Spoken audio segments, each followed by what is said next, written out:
Hello guys, welcome back to the channel. Today we will get to know how we can check screen time on an iPhone.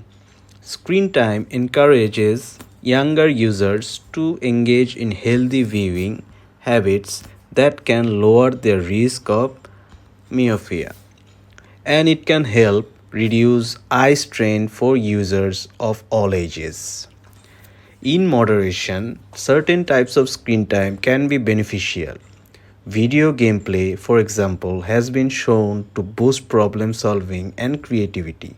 However, using screens more often in general is correlated with sleep problems, ADHD, and lower grades.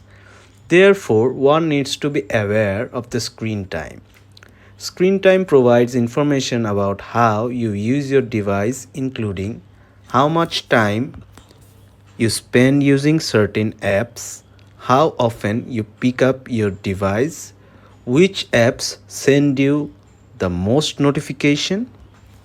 So, to check your screen time on an iPhone, you can use the screen time feature to view a summary of your device usage. So, for that, you open settings as you can see in the screen.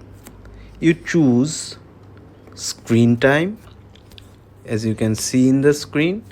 Here, you tap to see all app and website activities. Alright. Select devices to choose which device you want to view and tap week to see a summary of your weekly use, or tap day to see a summary of your daily use. So that's it for today. Thanks for watching.